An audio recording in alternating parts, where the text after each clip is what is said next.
Thank you all very much for joining us today. You're watching the Oxford Political Review. I'm Brian Wong, the co-founder and director for the OPR, and I'm joined by Phony Mitsopoulou, the managing editor of the review. We're incredibly honored to be speaking with Dhruva Jaishankar, the executive director at Observer Research Foundation USA, a non-resident fellow at Lowy Institute, and a leading voice within Track 2 diplomacy across both India and the US. Thank you so much for joining us, Dhruva. Thank you, Brian. Thanks for having me. Thank you. So I just want to get started with Ukraine right away. Now, India has a fascinating stance in relation to the war in Ukraine. And on one hand, it remains firmly plugged into, in many ways, the partnerships and collaboration with the proverbial members of the West over economic and military security affairs at large. And we've got long-standing American-Indian ties, of which you're a terrific epitome in many ways. And yet, on the other hand, India's purchasing of Russian oil and engagement in free trade agreements with Russia, given the ongoing talks, has rendered its stance rather distinctive, right, from its Western counterparts. And at a recent interview, Dhruva, you suggested that from India's point of view, it's less who wins or who loses, but that you have an early conclusion to this conflict. So what's India doing to bring about this earlier conclusion of the conflict? No, that's a great question. And let me start, I think, with a little bit of context, which is sometimes helpful. I think that we will look back on Russia's invasion of Ukraine in February of 2022 as a real watershed event for a number of reasons. What it says about conflict involving great powers in the 21st century. I think some of the notions about cost-benefit analysis of leaders. It has changed quite a lot, particularly in how how people, even outside the security community, really look at international relations today. And for India, like many other places, I think there was a scramble, starting in the months leading up to the outbreak of conflict, but really once the conflict actually started, once the die was cast, to look at what does it mean for India. Now, I think a few considerations need to be taken into account at the outset, and the first was actually human security. So there were over 20,000 Indians in Ukraine, primarily students, many of the medical students, engineering students, and so forth, who had to be evacuated. And that was actually the number one, the immediate challenge was getting those over 20,000 Indians out. It required some very tricky negotiations with both parties in Ukraine and in Russia, particularly getting some of the last 4,000 or so out from right in the war zone. A second consideration, one that has been more long-lasting, has been in India's dependence on Russia for defense equipment. Russia remains the largest supplier of to India of defense equipment. That has come down over time. Prior to 2014, prior to the invasion of the annexation of Crimea by Russia, it was over 75%, and it dropped to about 60% after 2014. Then the last couple of years for which data is available, that's 2019, 2020, it was less than 50%. So there was a gradual diversification underway. India started importing a lot more from the United States, France, Israel, and others. But there is, by some estimates, depending on the service, about 70 to 80% of India's current stock of military equipment is of Russian origin that imported defense equipment.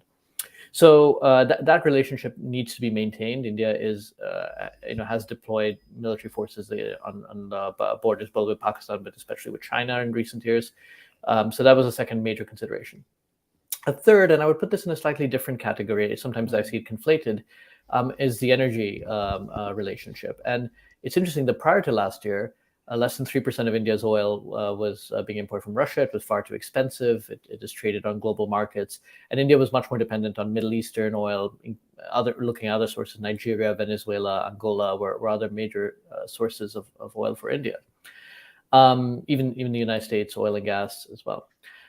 India, unlike the European Union, there are no pipelines between Russia and India, so very little gas, a little bit of coal. But in terms of energy, oil was really the big increase we saw after the outbreak of war.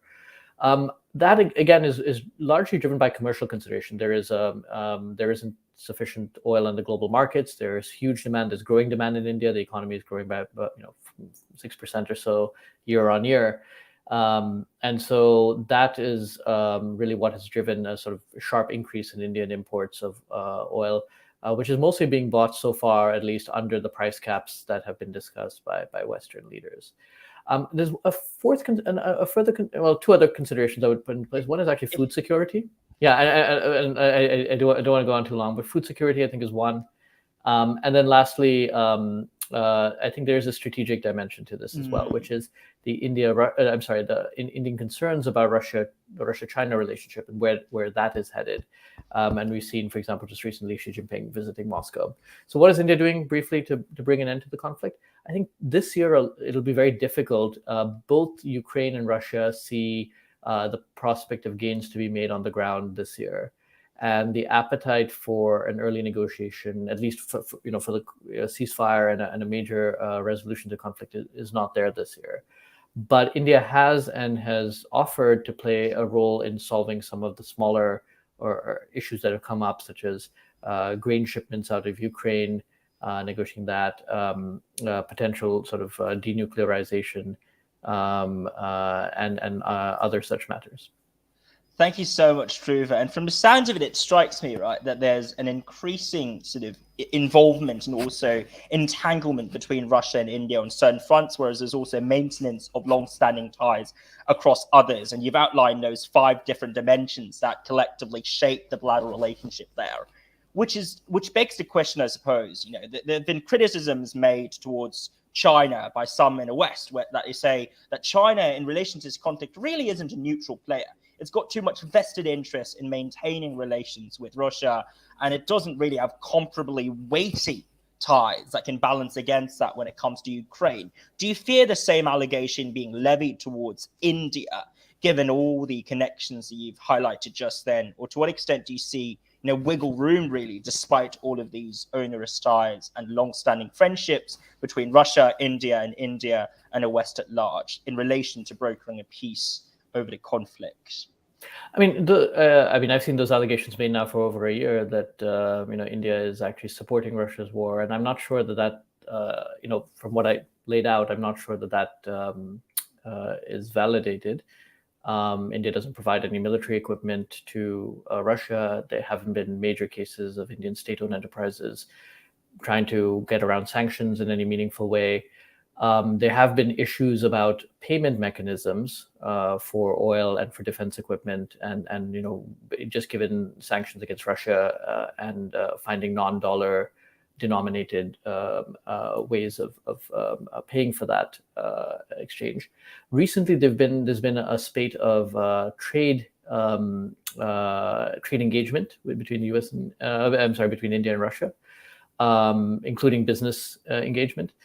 A lot of that is about mitigating. I mean, trade is pretty anemic between India and Russia. It's prior to the war, it was about $10 billion per year. Which, just to put in perspective, is about similar to India's trade with Taiwan, for example.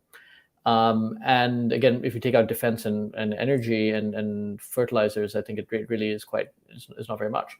So part of it is about mitigating the trade deficit, which has widened because, again, over the last year, we've seen an increase, mostly oil and fertilizer of Russian exports to India. So I would look at it in that context. But I think India's position has been quite distinct from China's, and is based on its own, it's an evaluation of its own interests. That's right, Fed. Can I just press you further on the sort of Sino-Indian distinction there in terms of what you see as the most major sort of divergences between the two? The major divergences. On Ukraine. On Ukraine. Yeah. No. I mean, look. I think the big thing is where is where is the international order being shaped, and for China, a sort of I think a China that sees competition with the United States sees in Russia a junior partner that is similarly taking on the West and U.S. allies, and by extension the United States and Europe. For India, I don't think that is India's primary strategic concern today is China. And not just, there is a large territorial dispute between India and China, but it's not just that. It's about more than that. It's about China's presence in the Indian Ocean littoral, China-Pakistan relations. differences on global governance that have emerged, differences on trade and economic issues that have emerged, and economic security. So, if you take that all combined, China poses a major strategic challenge today to India. And so for India, engagement with Russia is actually about, mitigating against that. And, it's very interesting as somebody else, several other people have observed this. When India and Russia get together, they often talk about the ideal of a multipolar world. And yet they mean very, very different things by that. For Russia, it means multipolarity against US unipolarity. That's the contrast they're drawing. For India, it is against Chinese hegemony in a broader Indo-Pacific. So in some ways, they say the same thing, but they mean somewhat different things by it. I think this is fascinating because, just to borrow your framework concerning the fact that when Russia and India talk together, they think a lot about multipolarity, and India has concerns with China, which we'll return to in the Sino-Indian discussion very shortly. I guess in the case of China, they would frame their relationship with Russia as a necessary response to what they deem to be so-called Western hegemony. And yet, obviously, in the case of India, it's Chinese hegemony that they're worried about. And so there's a degree of symmetry there.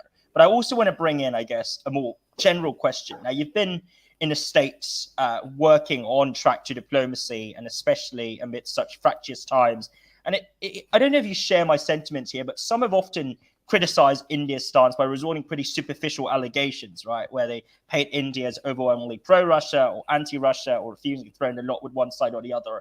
Why, if at all, do you see this ongoing perception mismatch between critics of and also the actual realities of India's foreign policy? And do you worry about these divergences? Have you struggled with sort of trying to explain your answers and rejoinders to them? So, there's a famous essay, somewhat infamous essay, at least in India, by an American scholar, it's now about 30 years old, where he wrote, he worked for the Rand Corporation, and he wrote this essay that basically India doesn't have a tradition or aptitude towards to thinking strategically. And some in India actually use that to motivate India to, we need to take these criticisms seriously. We need to think more, But what's interesting is, part of thinking strategically is making cost-benefit analysis within the world as you see it and from your vantage point. And one of the challenges has been getting others to see things from India's vantage point. And when you say, look, from India's perspective, these are our concerns, this is our worldview.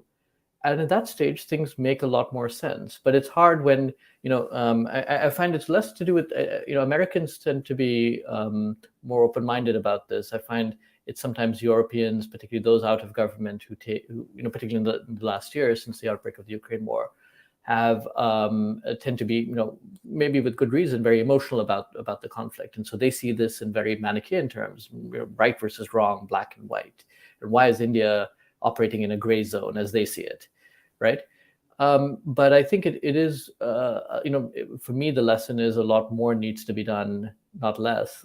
There's a lot more appetite, a lot more need for others to look at, to at least try to look at things from India's point of view. That doesn't mean that you necessarily agree with India's point of view, but I do think that they will develop a better understanding of it. And in terms of the counteracting response to that essay that says that India can't think, so-called strategically, it's interesting because China sought to frame its response to the crisis as part of a multipolarity discourse. The EU is trying to frame this as centered around not just the continuation and prolonging of really the solidarity within Europe, but also the core values that Europe shares as a community. And of course, America sees this war as in many ways playing into that very rhetoric concerning democracy versus autocracy. But when we look at the narratives from India, or at least from my perspective thus far, it seems to me that India hasn't tried to moralize its foreign policy towards the crisis as much as other parties. So for instance, the External Affairs Minister, Jaishankar, has noted, I believe that this is essentially a conflict where he believes different parties, as you said, should see the conflict through the lenses of India and think about the interests of India and the Indian people at large, and that this is ultimately something to which the Indian government is accountable. Makes a lot of sense. But I also wonder if you see a difference between the less moralizing and more interest-oriented discourse that's been promulgated in India versus other parties in the conflict? Or do you not see this distinction as holding that clearly? No, I mean, I think individuals in India have very strong views about the conflict, and we've seen this playing out on television debates or in newspaper op-eds and stuff like that. There are many who think Russia is right. There are many who think this is, they look at human rights abuses and war crimes and have a very different perspective, one that would be closer to many Europeans and Ukrainians. So I think individual Indians have a very wide variety of views. It's there's vociferous debate, as there is about lots of things. But I don't think officially. I don't think India has taken sort of a clear position articulating where does the Ukraine conflict fall into its broader worldview. It is a more distant conflict. It does have very strong implications for India along the lines that I mentioned. But part of it depends on where you sit, right? So, for example, not to pick on Europe per se, but I don't see Europeans defining the war in Tigray in Ethiopia or what's happening in Sudan right now in a sort of as part of their worldview. It is from their point of view, it's a more distant war where you just mitigate the consequences for your own. And I know there's just the last couple of days there's been evacuation of British citizens from Khartoum. So it's not no one's saying UK, what do you believe is right or wrong in this conflict. There are two sides to that internal conflict in Sudan. It's a civil conflict. So all I'm saying is for many places there are conflicts that are not on your border, that don't necessarily define your worldview, and again based on your own interests related to that country or that region, you have to make a set of sequence of decisions that you think are in your best interest at a particular point of time. That's very interesting, because in many ways the crisis unfolding in Sudan right now, what we might characterize as a civil strife within a particular country, has in fact links with external parties, or at least according to certain accounts. This is rapidly evolving into one where external interests have also vested themselves into it. I shan't name names, but it's certainly fascinating there. And on that, just want to shift away from India and Ukraine per se to a more general question.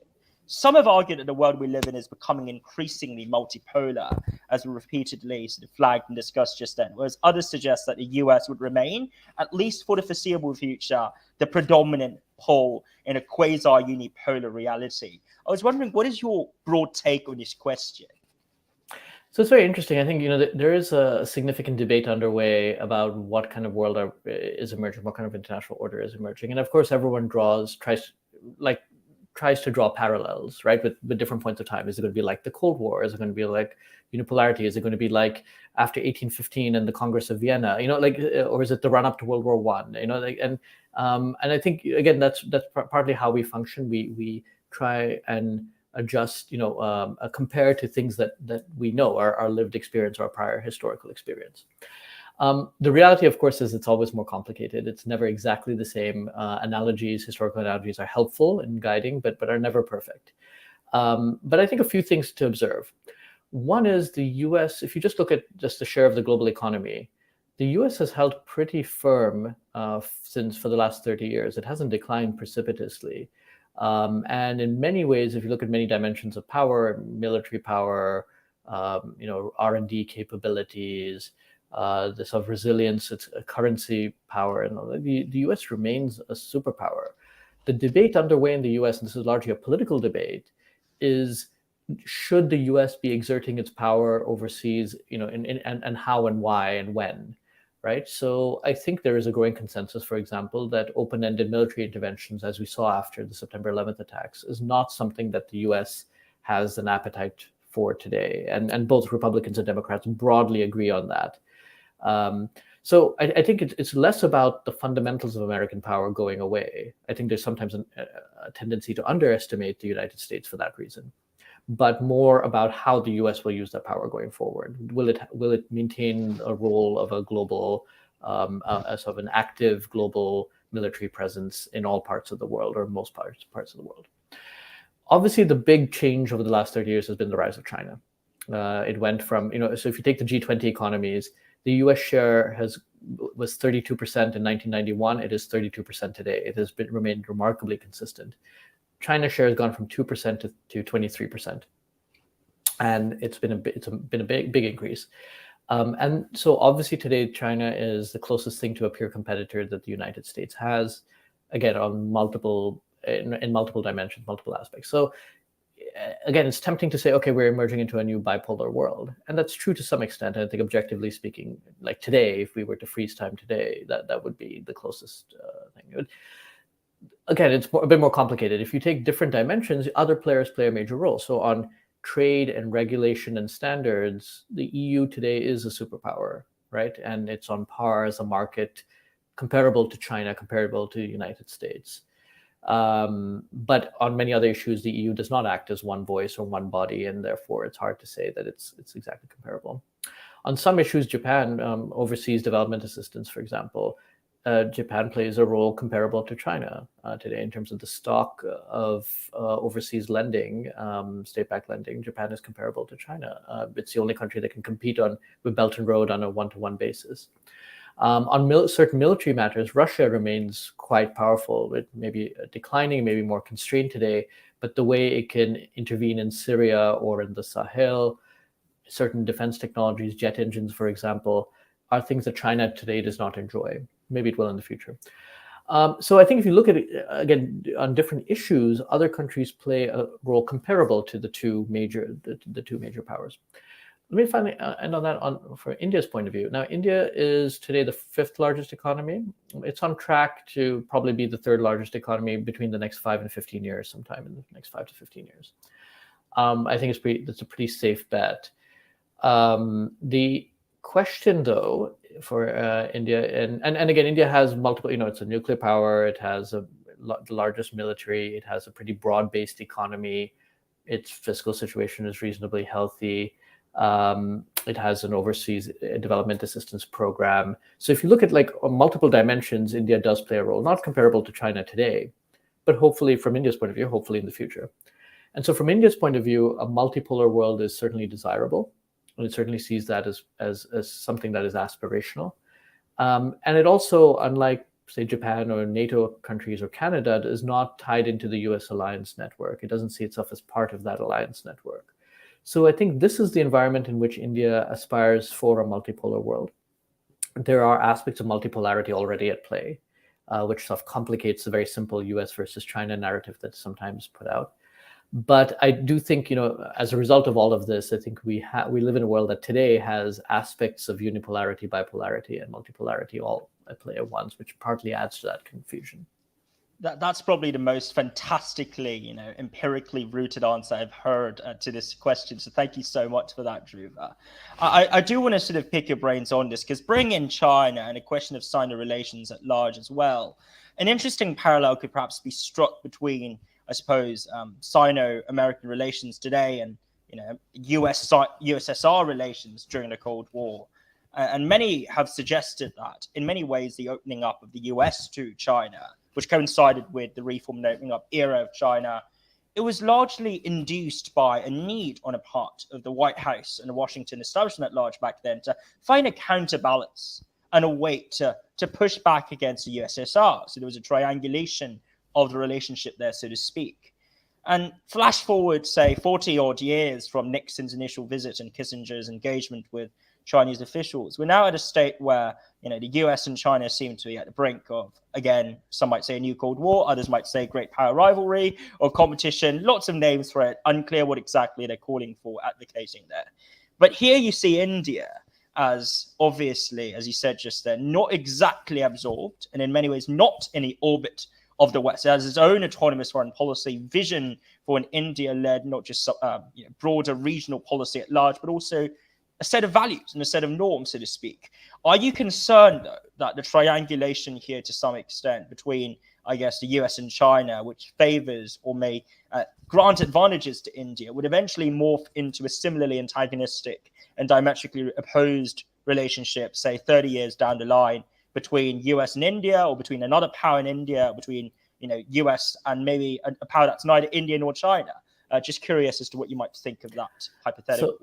So, prognostication is always dangerous. Anybody who tries is wrong. It tends to be, you're more likely to be wrong than right. Even a broken clock is right twice a day. So, and generally, I think it's pretty useless to project forward more than 20 years. In fact, even the U.S. government uses a sort of 20-year time horizon for its long-term assessments. And if you look back, again, who in 1980 would have imagined the world of 2000, right? The Cold War would have been over. The internet age would have begun. It was a fundamentally different world. So I do think it's not very helpful to look out beyond 20 years. I think we can project out in the next 5 to 15 years more reliably, just based on existing trends. So who knows what the world will look like? I think the easiest thing to start off is demographics. Demographics is the easiest thing to predict in the future. We know today how many 60 years from now, how many 60-year-olds there will be based on current birth rates.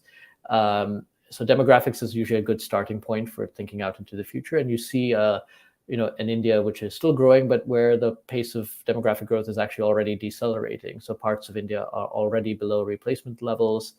So we'll see a pretty fast deceleration of India's growth.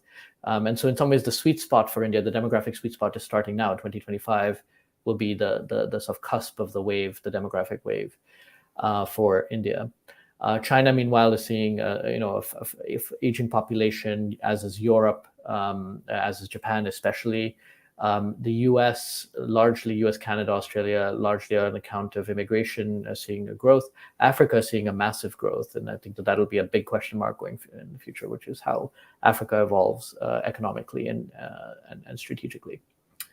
So the short answer is, I think we can look at the demographics, we can look at the fundamentals of an economy, the human capital, and those are sometimes good indicators of where things are going. But over the medium term, I do anticipate a much more competitive India-China relationship and a much more competitive US-China relationship. And as a consequence of that, I think we'll see a certain degree of deepening of the partnership between the United States and India.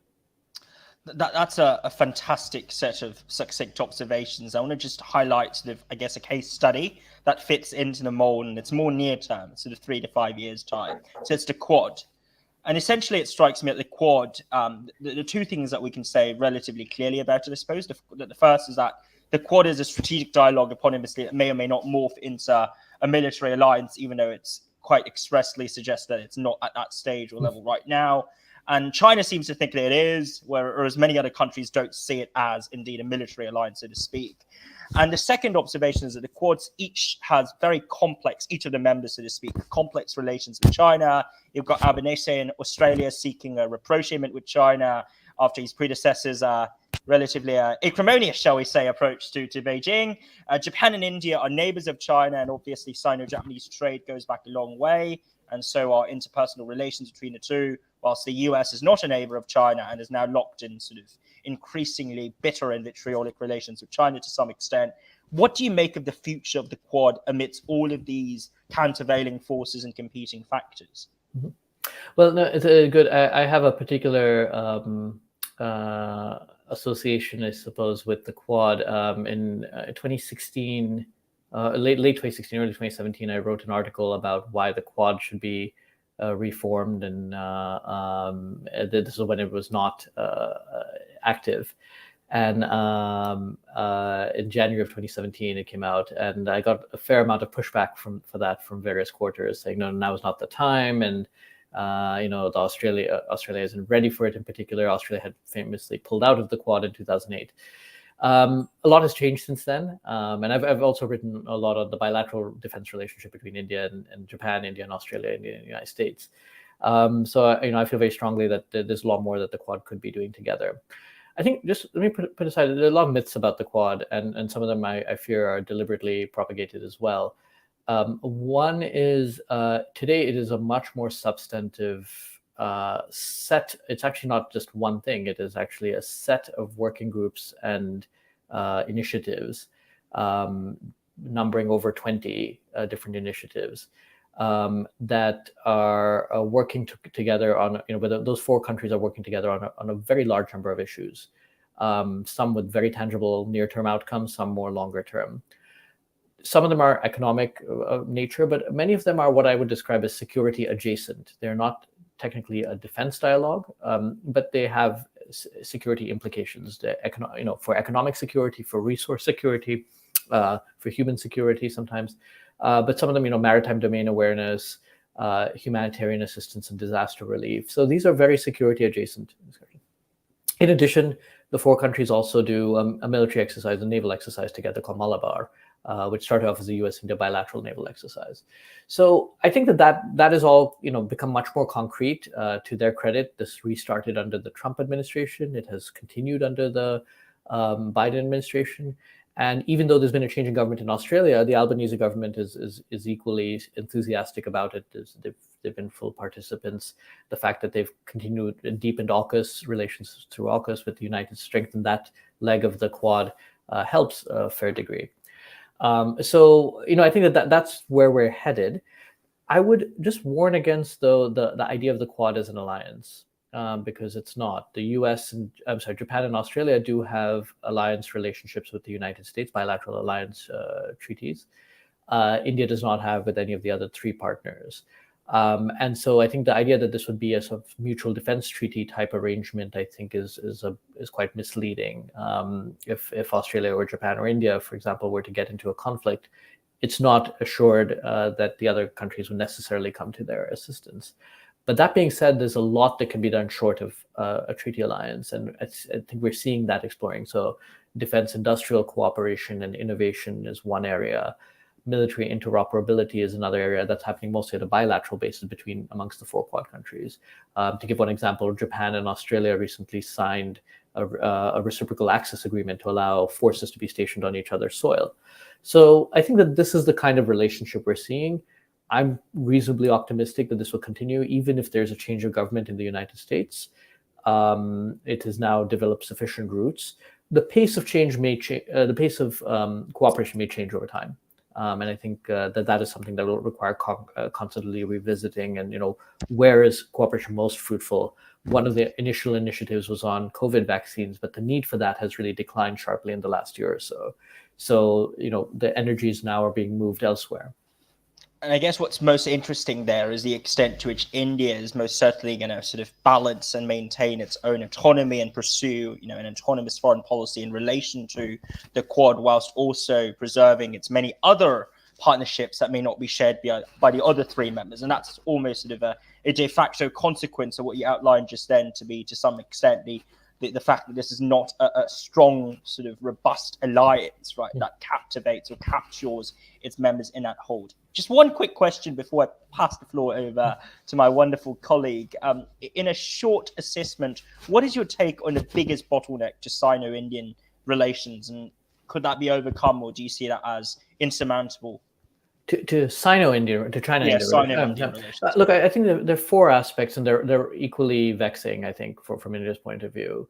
The biggest one, in the sense that it is really the most direct and consequential in that respect, involves the boundary dispute, which is actually quite complicated. It dates back over 100 years in some way, shape, or form.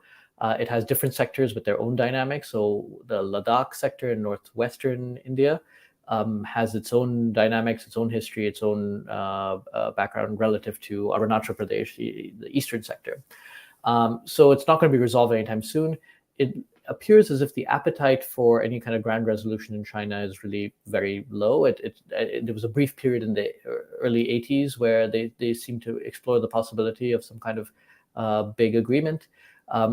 A set of agreements were signed in the 90s and 2000s, which were largely about managing the dispute, not resolving, not making a major move towards resolving it. So that remains a flashpoint, and the military buildup that we've seen since 2020 by China and a response by India is really quite significant, and I don't see that sort of winding down anytime soon. The immediate friction points appear to be slowly negotiated, but again, the larger context has not become better. In fact, we're still seeing every once in a while reported cases of sort of a conflagration on the border. Three other areas that I do think, though, are equally in some ways problematic from India's point of view. One is regional security. The China-Pakistan relationship has become much deeper. Chinese investments in the Indian Ocean littoral, many of which have a sort of dual use capability, are really sort of, from India's point of view, undermining India's security in its broader neighborhood. And that's, again, not going away. This is part of China going out in some ways. Economic and trade relations are a challenge, and we're seeing very one-sided trade. India and China are competitors for manufacturing jobs, not cooperating. And I think the hopes that this will lead to a much more cooperative relationship as wages rose in China is being put to rest a little bit. That combined with the sort of assertiveness, political and security assertiveness, is really casting a lot of doubts. And I'll give you a specific example. I think India a few years ago was much more open to cooperation with China on 5G telecom. And today, I'm not. Chinese companies have effectively been left out of India's next generation telecommunications network. Finally, I would say on a series of multilateral institutions and norms related to global governance. There was, again, a period of time after 2008 and 2009, after the global financial crisis, where China and India cooperated a fair amount on this, on BRICS, on the Asian Infrastructure Investment Bank, AIIB. But I think increasingly there are cracks for a variety of reasons. There's not a single cause for this between India and China on a variety of these issues. When it comes to freedom of navigation, for example, when it comes to cybersecurity, that there is a sort of breakdown in the trade negotiations. Even climate, I would say that's one area where there's still some relative cooperation. But on many issues, there's a parting of the ways, having to do in part with China's reluctance to accept Indian membership and Indian leadership role on many of these issues. In part, it has to do with the substantive disagreements that have emerged. So I think if you take this together, all of this is pointing to a much more competitive India-China relationship. Thank you. Thank you so much. I now pass the floor over to Phony, who'd be continuing the conversation. Hi. So far we've tackled a lot of really big major issues, but as you mentioned, a lot of these don't really feel very distant to the average Indian citizen. So I was wondering if we could touch a bit upon some topics that might feel a bit more kind of visible in their day-to-day lives, or in the future might do so. And I kind of want to bring back what you were talking about in terms of population. It's recently been in the news that India is set to surpass China as the most populous country. And I was wondering if you could talk to us a bit about what this might look like for India, what this might mean for them, what kind of challenges does this rapidly rising population pose, and what kind of response we should be expecting in terms of politics, in terms of policy, in order to address this. Thank you. So, let me start off with three relative pieces of good news on the demographic, trend, and then sort of turn to what some of the challenges might be. One is, I think the latest demographic study suggests that the gender gap in India, which was deemed to be quite acute, seems to have narrowed significantly. And that's, I think, you have a more balanced population going forward, and I think that'll result in much more. It'll have its own consequences. That's one. Two, as I mentioned earlier, India is entering a sort of demographic sweet spot, which is the largest number of Indians were born in sort of 2005 to 2007. Births have been declining since then. And even though the population continues to grow because of longer life expectancy and again, still a large number of children being born. And as a consequence of that, really, we're just entering into a phase where this demographic, the crest of this demographic dividend is now coming of age, is turning 18, is sort of entering the workforce. And so I think essentially, in some ways, the next 30 years, the clock starts now, roughly, or very soon from now, is really going to be this demographic sweet spot. And the big question is, how much can India take advantage of this in terms of bringing people, skilling that labor force, bringing them into workforce, whether it's in the formal sector or the informal sector. How much of since the nature of work is changing so rapidly, how much of that will actually be traditional manufacturing jobs, or is that so much of that being becoming automatized that really we'll start seeing other kinds of job prospects emerge, including consumer jobs and so forth. So I think that's the second big opportunity, if you will. I'd say a third sort of relative piece of good news is I think we're seeing the the access of particularly of younger people to digital tools has really, it's really been quite dramatic in the last 5 to 10 years in India. It's been digital identification, digital payments has just taken off in the last 2 or 3 years even. And so today, people, younger people have access to a whole range of opportunities, whether it's, ease of starting a business. All they need is a cell phone and a biometric identification to get some of these things started, which previously would have taken years to do. So I think that's the plus side. But with any large population, particularly one that is emerging from a more impoverished state, there are challenges associated with that, challenges of urbanization, challenges of sustainability, challenges of employment. And so I think that, this is a really, in some ways, it's a very exciting opportunity. In many other respects, they're very daunting challenges, I think, for maximizing the potential of India's demographic dividend. So overall, I take it that you think that this rising population can kind of be an asset for India, especially I imagine in it seems a lot more kind of stark compared to the falling fertility rates in countries like East Asia. A lot of East Asian countries have declining birth rates. But I wanted to talk a bit about what you mentioned in terms of the gender gap evening out a bit more. And a lot of reports say that most of the births that have been taking place in the past few decades and currently are taking place in rural areas, and that the problem of these kinds of missing girls is still a thing in terms of, and I think we can kind of consider the fact that in rural areas, I imagine that boys are still a bit more valuable, and especially in areas that are less wealthy as well, and things like that. So I call to question what this actually does mean for the future of the gender gap.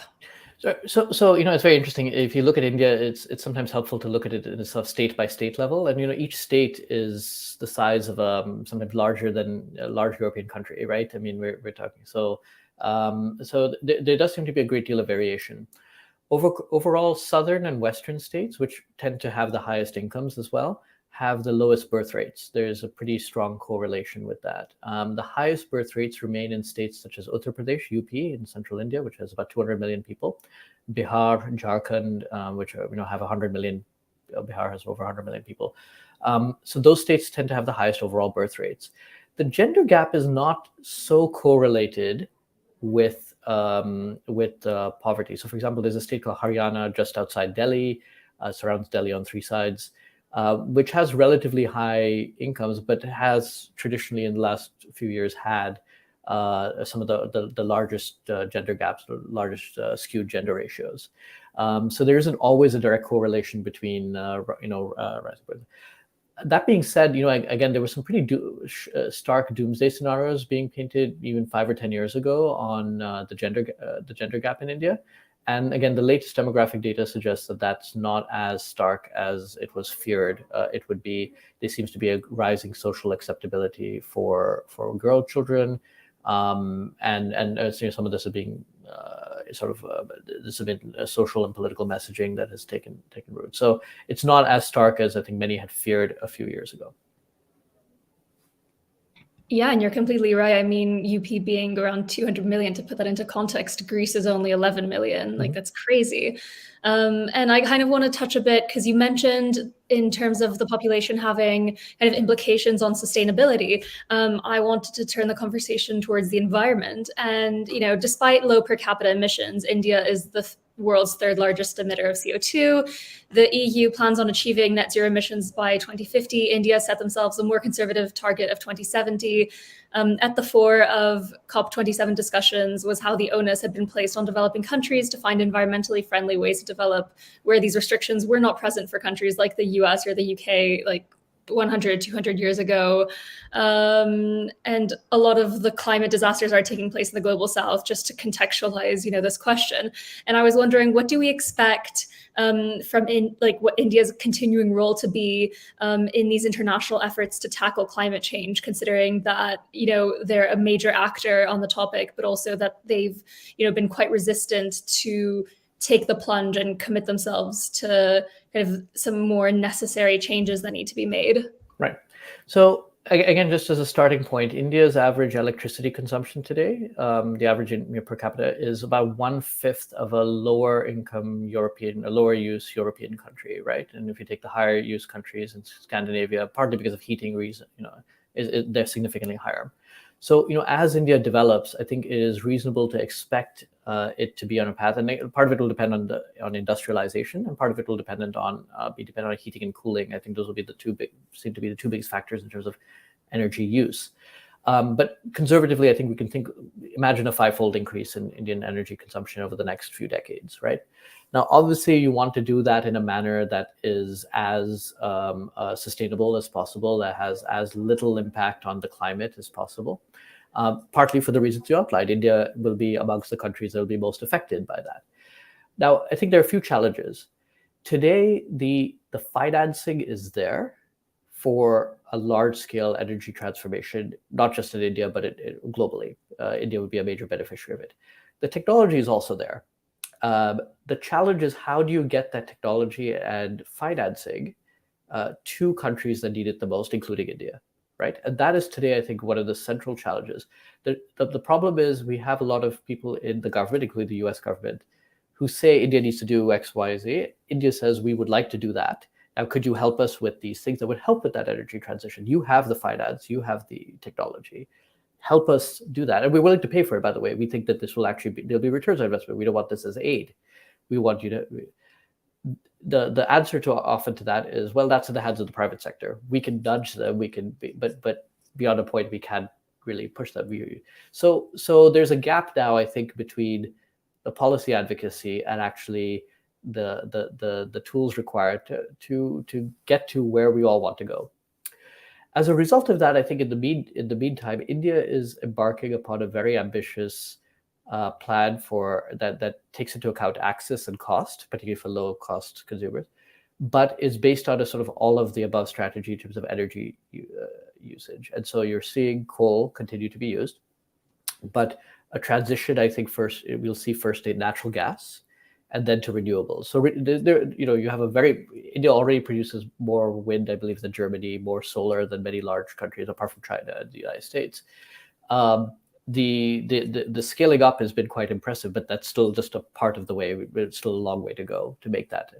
But we're going to get into some other problems. What about battery storage, right? So for India, solar is really great during the daytime, but nighttime is when there's a high degree of electricity use, and battery storage that calls into question a whole bunch of other environmental and another set of resources are going to be competed over lithium, for example, and so forth.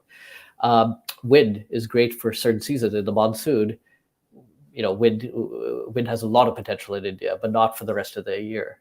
Not as much. So I think these off-peak considerations need to be kept in mind in India. Finally, I think we're going to be in a world where there are going to be more extreme weather events. There's no doubt about that. More cyclones, more heat waves. But there's far too little attention being paid to mitigation efforts. I'm sorry. I take that back. To adaptation. That is. Mitigation, there's a lot of effort, a lot of emphasis so far at the COP meetings to mitigating climate change, but not to adapting to it. And I think we've seen India making a greater push towards also creating an equal emphasis on how do we adapt to a world with higher temperatures, because we will have to. If you don't have cooling for millions of people, thousands, perhaps more will die, right? So I think that shifting that emphasis, India has actually created 2 new international organizations dedicated to this. One is the International Solar Alliance. One is something called the Coalition for Disaster Resilient Infrastructure, CDRI. And these are treaty-based organizations that India has created to deal with these twin challenges. You seem pretty resigned that we're not necessarily going to get a lot of, prevention, that we're just going to have to learn to live with whatever's coming to us in terms of climate change. But I wonder if kind of as stuff becomes a bit more dramatic and honestly borderline a bit apocalyptic, I wonder if we're going to get kind of a change in political attitudes, whether we're going to get people, a lot of Western governments, a lot more kind of amenable to providing this kind of support that you mentioned that they're currently not looking to provide, or whether we're going to get kind of governments from these more affected countries being like, okay, we have to kind of, be a bit more, implement harsher measures in terms of prevention, because I'm not sure how realistic learning to live with it is, considering that, we're looking at some places just going underwater, like they're not very easy conditions to live in, of course. No, absolutely. And I think it's already become a political issue. The last election in Australia, climate change was a big issue that sort of seemed to favor the Labour government. Even the Tory government in the UK seems to, has been very forward-leaning on climate issues. So it's already becoming a political issue. In the US, it's much more divisive. That being said, I think the feeling in places like India is the West talks a good game, but when it comes to actually doing things about it, they're not really willing to do that much. I mean, so there's, and a lot of it is not, again, I would say maybe governments are making the best effort possible, but it's actually outside of government, right? So there's a lot of finance parked in London and in New York, which is looking for high return, long-term investments that it's not getting from the West because of interest rates or slow growth in places like Japan.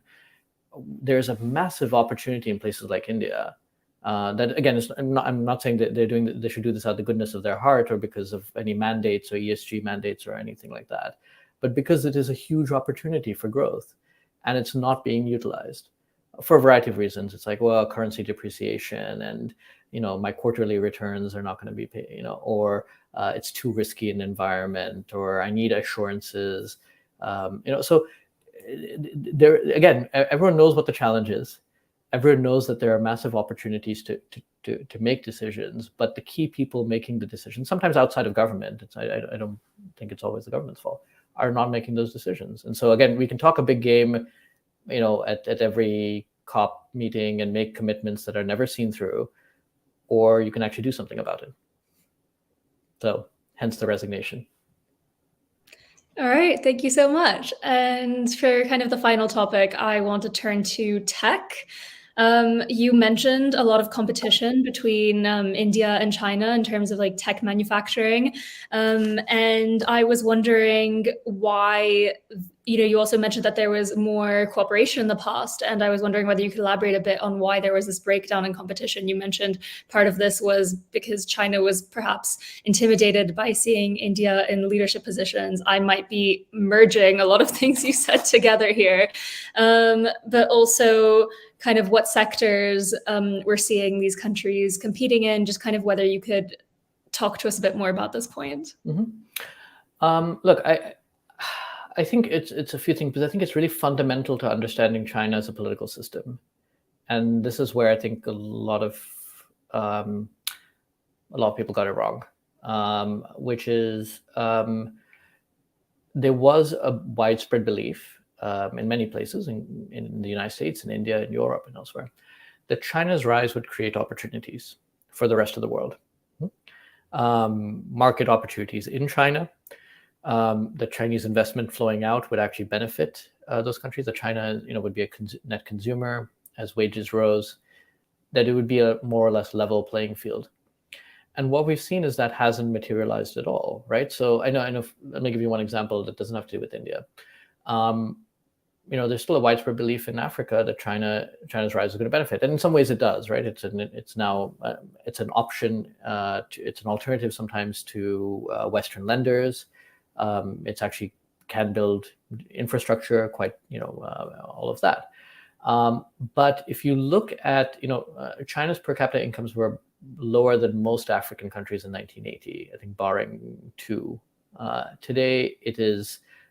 China is richer than every African economy today, right? So this idea that that all boats would rise together and with rising tides, that really hasn't materialized. I mean, I'm just using Africa as a case, but the same could be said about India, right? So one would have expected as incomes and as wages increased in China, that Indian exports to China would increase.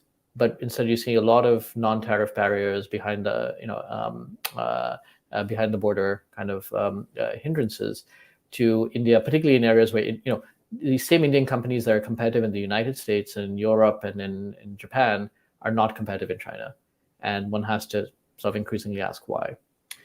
So I think if you look there, you see a very one-sided relationship emerging. To the extent that India does export things to China, it's largely raw materials, iron ore, it's a few other things, some manufactured goods, but it's pretty, it's not very much, and it's not very high added value.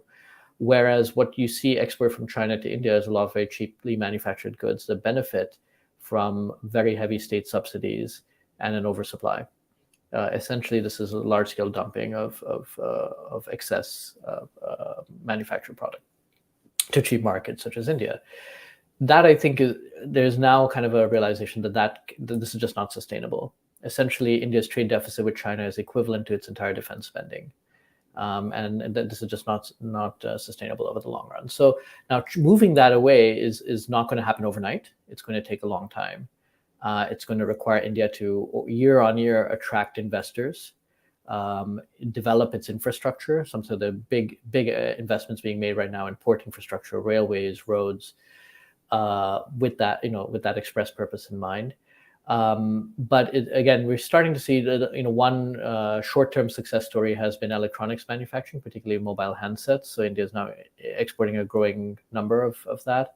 But the Indian government identified 14, I believe, areas where they provide sort of very generous tax incentives, essentially subsidizing capital costs for setting up manufacturing in these areas, which they deem critical. One of them, for example, is solar components. So we should, hope if that takes off, and there's still a lot of ifs and buts, that will really see India becoming more competitive in that space as well. So we're at the beginning of this transition, if you will. It's too early to say. Again, we're seeing some more positive indications. Some are more challenging. Semiconductors, solar panels batteries will be much more challenging. But we're starting to see a little bit of that taking off now. So I do want to come back very briefly to the point about India exporting electronics and tech products, etc. But I also kind of want to question you or challenge you a bit on the example of Africa, because you brought up two things. You brought up the fact that that Africa thought that China is good for Africa, or thinks that China has been overall a positive presence. And the second one being that China has grown since the 80s without bringing Africa along with them. And I would posit that these are kind of independent matters, considering the fact that, first of all, considering the fact that a lot of Chinese kind of activities in Africa have been more recent. They've been part of the Belt and Road Initiative and stuff like that. And the second thing that I want to question this on is that your reasoning for why, China actually hasn't been very helpful to Africa is that there hasn't been a lot of bilateral trade, that there's been a lot of one-sided trade. And I was wondering whether we can only understand kind of being helpful to another country or being a positive presence in another country only in terms of kind of trade. You briefly mentioned investment in the context of India, but I was wondering whether that's applicable in terms of China towards Africa. I was just using that as illustrative examples, but I can give you plenty more. Let's take immigration, right? 1 out of 6 Americans is born abroad, right? If you look at, it's very politically charged subject, but the issue of illegal migration from Africa to Europe, but still Europe takes in a sizable number of migrants. How many migrants does China take in? Right, less than 1%. I think less than 1/10 of 1% of Chinese are born abroad. Chinese citizens are born abroad, right? And that's global. So again, if you look at where are people coming for opportunity, so again, I give plenty of examples. But this idea that sort of and by the way, it's not that the presence has been completely new. So the Belt and Road Initiative was sort of unveiled after 2013, after Xi Jinping came to power. But previously, there was what was called a going out strategy by China from 2000. So, Chinese companies like Huawei have been active in Africa since around 2000, 2001, in some cases, even the late 90s. So we have now 20 years of, a 20-year record to fall back on. So again, I was just trying to give a few illustrative examples. I wasn't trying to say there was a direct correlation between those two variables. But this larger issue that, I think that all I'm saying is there was a difference between the expectations that were made 10 years ago, not just by Africa, not just by India, not just by the United States or Europe, but by the world about what a rise in China would mean for their economies. And there's a gap between that and what we have seen today, which is a China that is acting out of a very narrow sense of self-interest, which is driven by the party politics of China. I think today there is a much keener understanding of that in many capitals around the world, including in India, including in the United States. But that will continue to mean, that does not mean that many countries will still continue to see opportunity in China, just that opportunity is often driven by short-termism rather than a sort of long-term vision. So I have another two-pronged question, and you can kind of choose how you want to weigh these. First being, where does India stand on the topic of semiconductors? You brought them up. They're very politically relevant right now. And the second one isn't like too connected, but I also find quite interesting, is kind of where does India stand in relation to other countries in terms of the rapid technological advances being made currently, and, which is also very relevant because countries are now trying to regulate and preempt a lot of these changes that we don't really know what they're going to look like at this point. And whether India is going to become more of like an attractive space for big tech in the future. And it's kind of up to you which area you want to focus on. I think this is ambitious. Let me take this one at a time. Semiconductors are really interesting because I think the world has sort of belatedly woken up to the importance of semiconductors and how critical they are to so many, forget about advanced technologies, although that's true, but even basic technologies, right? And we saw this during the supply chain crunch that took place during the COVID pandemic. There is now, in some ways, an overcompensation of that. Everyone is rushing to become part of the semiconductor supply chain. This is playing out most noticeably between the United States and China. And in some ways, you're seeing a network being developed of the US, Japan, the Netherlands, which makes key manufacturing equipment for semiconductors, and Taiwan, which makes the most advanced semiconductors. And on the other hand, China trying to develop its own indigenous capability as well, and looking for alternative sources. And that is what's playing out in this sort of slew of export restrictions that have come up in the last 6 months, the CHIPS Act in the United States, Europe trying to develop its own chips industry and so forth. India is trying to get in on that action for its own economic security reasons. And I think the question is sort of where it will go forward. The big thing everybody is sort of looking at, the big shiny object, is a fab, the actual manufacturing of that. But Indian entities already play a pretty major role in the design, often on the back end of semiconductors. So take any fabless semiconductor company today in the United States, they are heavily dependent on human resources based in India today. And there are other aspects of the semiconductor supply chain that I think get less attention, but will be equally important. So one is what's called testing and packaging, which sounds less attractive, it sounds relatively boring, but it's actually a very lucrative and very important part of the semiconductor supply chain, which is Southeast Asia plays an inordinately large role in that, Malaysia, Singapore, and others.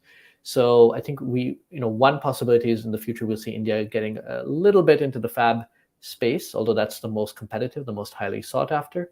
But equally in other areas, design, perhaps, testing and packaging. And so I think that this will be a space to watch in the future as to sort of what piece of the pie, the global pie, will India get. The problem, India is offering very generous incentives right now to move semiconductor manufacturing to India.